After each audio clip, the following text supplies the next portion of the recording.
Lu semua itu nggak pernah ditakdirkan untuk jadi miskin. Jangan mau percaya kalau ada orang yang bilang bahwa lu itu nggak dilahirin di keluarga yang kaya, maka lu itu tidak bisa kaya. Orang itu banyak ya, mereka berpendapat macam-macam. Kalau lu mau kaya, lu harus dilahirin dari keluarga kaya lah. Kalau lu nggak dilahirin dari keluarga kaya, lu nggak akan punya koneksi, ya. Lu tidak akan punya modal. Kalau tidak punya modal tuh tidak bisa jadi kaya. Lu nggak bisa dengerin semua itu. Kebanyakan ya, dari pengalaman gua itu sering kali ya bikin sesuatu, itu kadang ada orang yang membanding-bandingkan. Contohnya, oh Timothy mah diketawain sama anak konglo ini. Tapi sebetulnya ya, gue yang ketawain anak-anak konglo itu. Yang lu sebut di komen-komen itu, gue beneran kenal sebenarnya personal. Bahkan ada yang bilang bapaknya yang bilang ke gue, anaknya suruh lebih sering main sama gue, biar lebih becus ngurus perusahaannya bapaknya. Karena kebanyakan orang yang dikasih semuanya itu tidak ada semangat juang. Yang gue paling senang dikasih di hidup gue adalah gue dikasih hidup yang seru. Dimana gue mulai semuanya sendiri, gue mulai semuanya dari nol. Gue mulai dari miskin gitu loh. Kalau gue dilahirin dari bapak yang kaya, mungkin Timothy Ronaldo yang lu lihat di sini tuh nggak seperti ini. Tidak ada nih. Orang yang ngomong sama lu di kamera ini kayak nggak ada. Kebanyakan anak orang kaya itu jadi pecundang, nggak jadi apa-apa. Duitnya banyak memang, turun, tapi nggak jadi apa-apa. Dan akhirnya di generasi selanjutnya anaknya dia, uang bapaknya pun udah habis. Di sini gue pengen bukain semua mata lu tentang kebenaran kalau lu tuh nggak ada satupun orang dari lu di sini yang nonton ini itu dilahirin untuk jadi orang miskin. Mereka bilang hidup lu itu harus menderita, ya kan? Kalau dilahirin miskin. Mereka bilang uang itu langka, ya. Uang itu ditabung, uang itu langka, uang itu susah didapetin, hemat-hemat ya nak. Mereka juga bilang, ya, mimpi lu itu ketinggian, jangan mimpi tinggi-tinggi. Ah, mustahil lah lu bisa seperti itu. Ketika lu ungkapin mimpi lu ke teman-teman terdekat, ketika bahkan ke keluarga sendiri, mereka bilang, jangan mimpi tinggi-tinggi nak, nggak mungkin jadi dia. Atau lu ketemu influencer yang bilang, oh tidak mungkin begitu, kita realistis saja. Mimpi lu ketinggian. Dan mereka selalu bilang satu hal, ya, kebebasan tuh berbahaya. Ayo nak kita jadi PNS nak, ya biar dapat gaji tetap. Ayo kita kerja di karyawan. Ayo kita jadi direktur di perusahaan, ya. Direktur di perusahaan BUMN, enak nak, dapat gaji, dapat tunjangan. Kita selalu diajarkan untuk tukar kebebasan kita hanya untuk gaji semata. Tapi gue di sini pengen bilang sama lu semua, itu semua yang lu lihat tadi, lu udah dilahirin dalam penjara kebohongan. Lu dilahirkan bahkan ke penjara finansial yang lu sendiri tidak bisa lihat. Dari lu bernafas saja, lu udah mewariskan hutang yang lu bahkan gak pernah minta. Ini adalah sistem yang rusak gitu. Sistem yang semakin keras lu bekerja, maka semakin miskin lu. Dimana semua ya hasil keringet lu bangun pagi, hasil keringat darah lu sendiri, itu akhirnya membusuk di tangan lu. Ketika lu bekerja untuk mendapatkan upah, upahnya sendiri itu busuk di tangan lu. Sedangkan mereka yang di sana, itu mereka cuma pencet tombol gitu loh, untuk cetak uang. Bahkan bukan cuma cetak ya, uang yang beredar fisik itu sedikit sekali dibanding yang beredar dalam bentuk digit. Mereka tidak perlu cetak fisiknya kertasnya bahkan. Mereka tinggal input digitnya, kayak lu ngetik di notes HP gitu. Sedangkan lu di situ kerja keras, mati-matian nabung sesuatu yang fana, lu bayangin nggak? Ini di sini gue pengen kasih lu gambaran sedikit. Ketika gue itu masih kecil, semua masalah yang terjadi di hidup gue itu karena satu hal, akarnya itu satu hal, yaitu uang. Gue pas kecil itu selalu dengar orang tua gue berantem. Itu pasti kalau lu telusuri sampai ke paling ujung, itu pasti selalu satu hal, pasti uang. UUD ya gue sebutnya. Ujung-ujungnya duit. Lu perhatiin deh ya.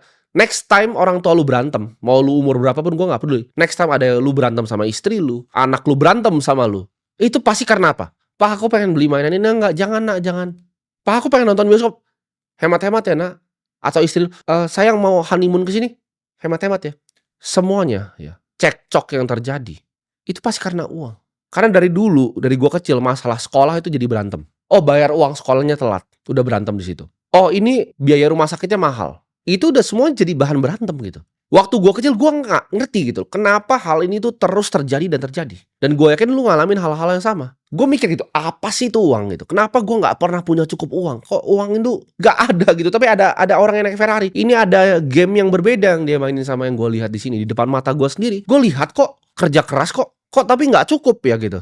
Gue waktu itu benci sama situasi yang gue hadapi di depan muka gue sendiri. Ketika semua masalah di hidup gue itu cuma ujungnya duit. Bahkan waktu itu gue mau ke rumah cewek, ya. Gue mau ke rumah cewek, itu kan gue naik ojek tuh. Dia anak orang yang menengah lah lumayan. Ada mobil gitu depan rumahnya. Karena gue naik ojek, gue harus berhenti di depan kompleknya. Gue berhenti di depan kompleknya, gue baru jalan ke dalam. Kenapa? Karena gue malu. Itu pun karena kenapa? Karena uang. Setelah gue sadar semua itu, ya semua masalah gue tuh masalahnya dari uang. Gue berjanji ke diri gue sendiri, gue akan selesaikan game ini. Dan karena gue fokus ya, dan mungkin karena gue dikasih kepintaran di atas rata-rata, gue berhasil menyelesaikan game ini itu di usia 21-22 tahun. By umur gue 22 tahun, gue sudah tidak perlu bekerja ya 1 jam pun di hidup gue sampai gue mati. Gue sudah pensiun. Umur 22 tahun Timothy sudah pensiun. Gue punya uang yang cukup. Ya, gue punya eternal fund yang cukup yang udah gue hitung. Itu kalau cuma returnnya 7% ya gue udah hidup sampai anak gue sampai cucu gue. Gak usah pernah ada yang kerja. Bahkan anak gue tuh udah gak usah pernah kerja dari gue umur 22 tahun. Akhirnya ketika gue udah ngeliat ini semua, ketika gue udah sampai puncak yang paling tinggi, gue melihat semuanya dengan jernih. Oh, bahwa uang itu bukan datang ke yang paling bekerja keras loh. Tapi uang itu selalu datang ke yang ngakalin sistemnya. Yang kerja keras, apakah gue ngomong sih gue paling kerja keras? Ya gue lumayan kerja keras. Tapi kalau tanya gue yakin gak gue paling kerja keras dibanding kayak buruh pabrik? Gue yakin kerjanya lebih keras, lebih sulit, ya, lebih capek. Ada masih banyak itu yang bikin pipa di bawah air. Itu kerja lebih keras dari gue, lebih sulit. Gue juga jadi lihat gitu, kalau memang uang itu hanya karena value creation, value yang diciptakan ke masyarakat, kenapa para bandit, mafia, dan koruptor itu kaya semua? Kan mereka sebutannya value detractor. Mereka ngambil value dari dunia ini. Di situ gue sadar, memang ada yang ciptain value, ya, ada yang bikin perusahaan seperti BYD, ada yang ngerampok juga, ada mafia juga, yang sama-sama dua-duanya bisa kaya. Uang itu ternyata jauh lebih kompleks dari yang gue bayangin. Tapi satu yang gue tahu, ketidakadilan ini secara sistematis dan masif. Mereka udah cuci otak lu dari lu sangat masih kecil. Suruh nabung, suruh percaya sama uang kertasnya. Dari pelajaran ekonominya, semuanya itu udah dirancang. Ini sangat sistematis desainnya. Dan ketika gue sadar sama semua hal ini, gue bersumpah sama diri gue sendiri, gue bukan cuma mau jadi pemain game yang menang sampai di high score paling tinggi. Tapi gue pengen hancurin semua sistemnya dan tulis ulang aturannya. Itulah kenapa kamera ini nyala. Karena kamera ini nyala bukan gua untuk menangin high score-nya. Charlie Munger udah bilang kok, lu kalau belajarin gimana cara bikin kertas ya, aset paper, itu jadi aset paper lagi. Lu kan jadi orang kaya banget, tapi lu jadi orang yang tidak berguna gitu. Gue bisa aja matiin ini semua, terus jadi orang tidak berguna itu gue fokus aja sendiri di kantor gue sini kayak orang tolol. Tapi kenapa gue nyalain kamera ini? Karena sumpah gue itu bukan cuma untuk menangin gamenya, tapi untuk hancurin sistemnya dan tulis ulang gamenya. Aturannya mau gue tulis ulang. Maksudnya apa? Lu pada bingung. Lu mungkin kira gue adalah orang yang gila. Tapi lu coba dengerin gue dulu. Raja pada zaman dulu, mereka dapat uang dari mana? Mereka pajakin rakyat, kan? Mereka dapat uang. Uangnya dalam bentuk apa? Emas. Ya, perhatikan. Raja Salomo dulu, raja paling kaya yang pernah hidup di bumi ini. Itu uangnya dari emas. Apakah Salomo perlu berinvestasi? Jawabannya tidak. Dia tidak perlu berinvestasi, ya. Dan yang dia kasih upahnya, yang bekerja sama dia, misalnya dia beresin kereta kudanya, itu dikasih kepingan emas. Apakah yang kerjanya beresin kereta kuda itu harus jadi investor? Pakai kepingan emasnya? Enggak, karena kepingan emasnya itu sama. Emasnya itu scarce dan desirable. Semua orang pengen emasnya, itu sulit untuk didapatkan. Jadi kalau lu punya profesi di zaman dulu, lu mau raja, lu mau tukang benerin kereta kuda, lu mau jadi koki, semuanya itu dapat emas yang emasnya sama. Emasnya ini nggak perlu diapa-apain lagi, bisa disimpan di bawah bantal. Karena akhirnya emas itu jadi langka, para bankir-bankir di zaman Eropa ini mikir, ya, karena bisa dirampok nih kalau pakai emas, mereka bikin IOU, kertas yang bukti kepemilikan emas. Nah, ini jadi sistem sekarang sampai 1971. Jadi ketika kertas itu diperdagangkan, itu kan janji bahwa kertas ini memiliki emas di bank kan. Kertasnya ini adalah hutang, ya. Jadi ini udah masuk ke sistem setan riba. Jadi kertasnya sendiri adalah udah riba. Udah tidak ada value-nya. Dibilang kan karena janji doang ada emas. Tapi kalau kita fast forward ke 1971, Nixon tuh lepas gold standard. Ini bahkan kertas tadi yang dijanjiin emas itu udah nggak ada emasnya lagi. Jadi semua kertas yang lu punya di rumah itu udah nggak ada emasnya lagi. Yang lebih parah lagi sekarang cuma digit, ya kan, di rekening lu. Digit, nggak perlu dicetak lagi bahkan. Ketik aja udah. Disinilah menurut gua perbudakan sebenarnya itu dimulai. Bukan zaman dulu. Zaman dulu semua orang dapat upah yang fair. Sekarang ini diketik nih, ya kan? Dia ketik ya, bank sentral. Pakai sistem distribusinya. Lu kerja di sana, gaji UMR ditransfer ke lu. Diketik bahkan. Nggak ada yang perlu nambang untuk emasnya. Nah, orang-orang kaya, ini gua kasih tau rahasia main gamenya ya. Orang kaya tuh tahu banget ini dan mereka manfaatin ini. Jadi ketika mereka dapat kertas nih, misalnya orang yang gajinya 300 juta, 500 juta lah. Dia kerja misalnya di private equity firm. Emang uangnya cash? Enggak. Dia langsung dia beliin apartemen, dia beliin tanah, dia beliin segala macam deh. Emas juga dia beli. Dia nggak mau simpen kertas, dia tahu kertasnya ini sampah. Orang kan teriak-teriak inflasi, tapi karena kalau inflasi yang seneng mereka. Yang seneng orang-orang kayak gue yang punya banyak apartemen, yang punya banyak properti, punya banyak emas. Mereka langsung dari dulu tuh konglomerat di Indonesia sama, dapat uang dari minyak. Mereka ngapain? Mereka beliin seni. Ya kan? Lukisan tuh dibeliin sama mereka.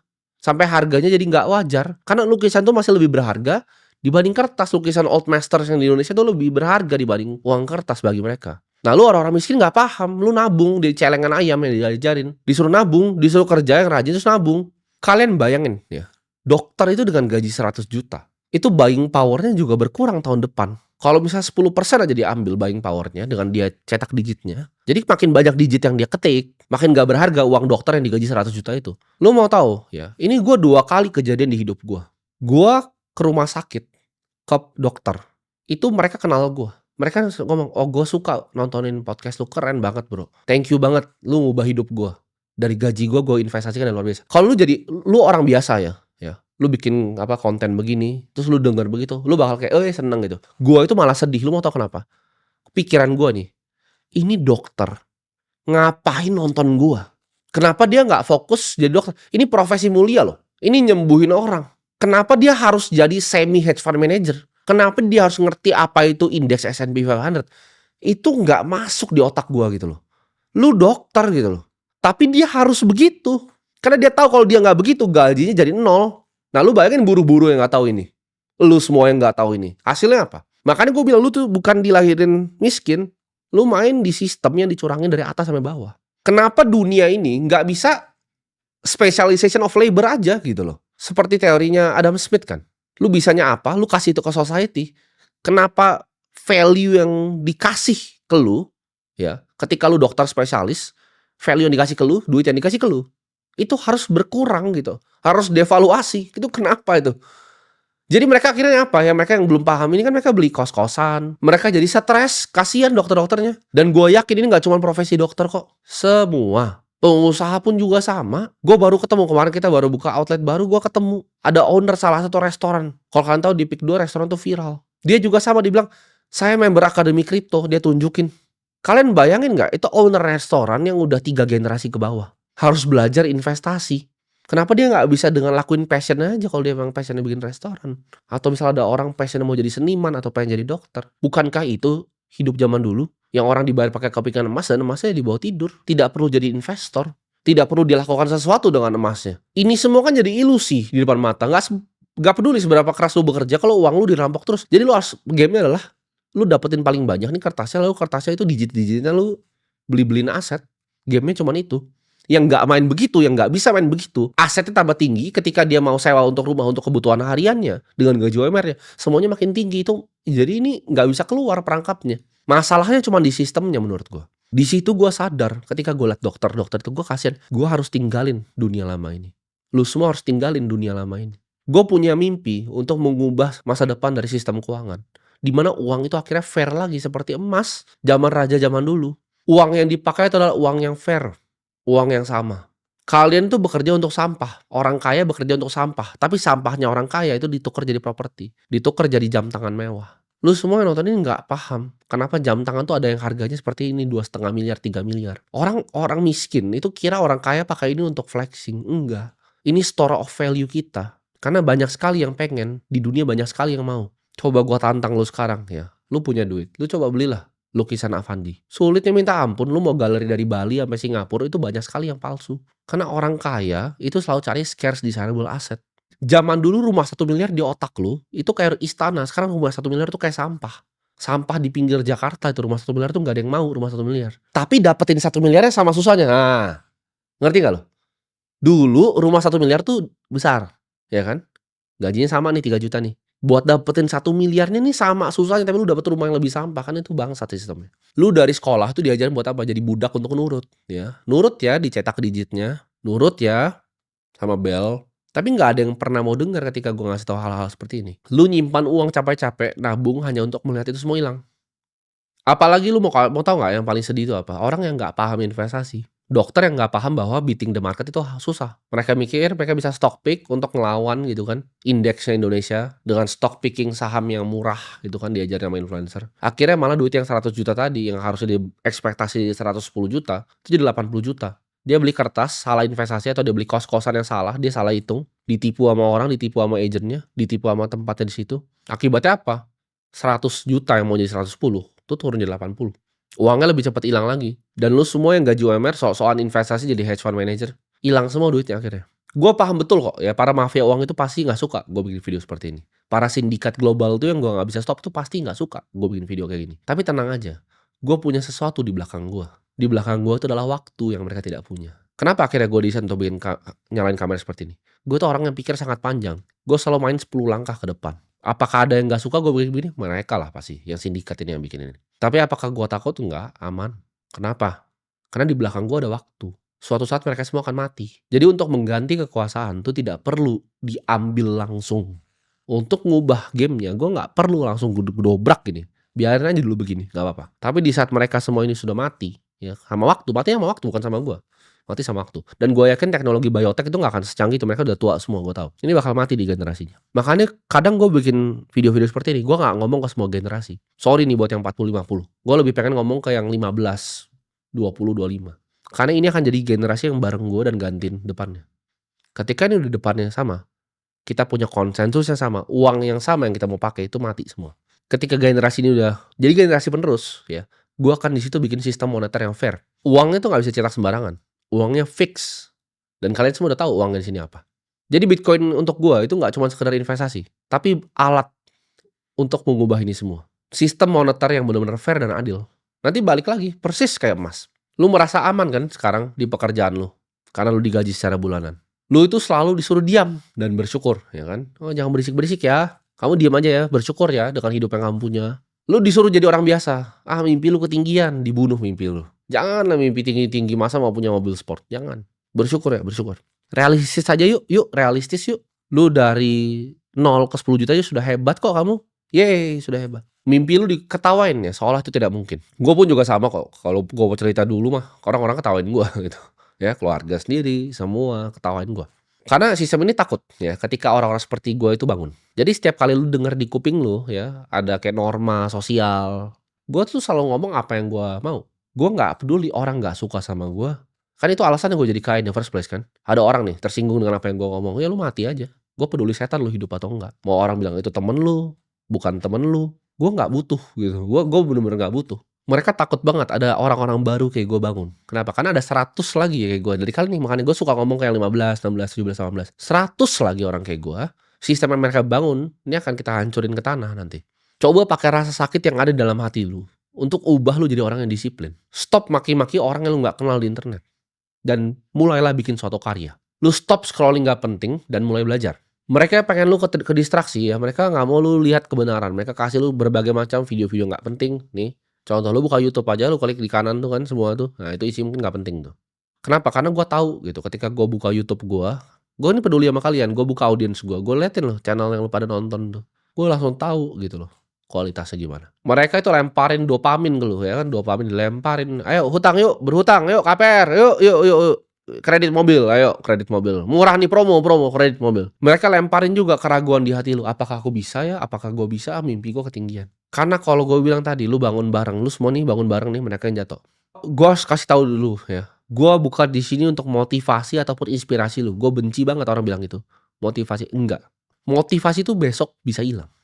Gue di sini untuk bukain mata lu terhadap apa yang benar dan apa yang salah. Gue buka mata lu terhadap kebenaran. Itu aja. Gue gak perlu motivasi lu kok. Gue di sini untuk patahin rantai yang selama ini ada di leher lu, tapi lu gak sadar kan rantainya ada. Dan gue di sini ya ada untuk nyalain api yang udah lama padam di hati lu. Lu harus inget siapa diri lu sebenarnya. Inget mimpi-mimpi masa kecil lu tuh masih ada gitu loh. Lu mungkin pas masih kecil HP lu ya, itu lu kasih wallpaper mobil. Sekarang lu hapus karena mimpi ketinggian. Lu turunin mimpi lu. Dari Ferrari tadi ke BMW seri 3 aja wallpapernya. Ketika lu berjanji gitu loh. Suatu saat ibu lu apapun yang dia mau ya lu kabulin.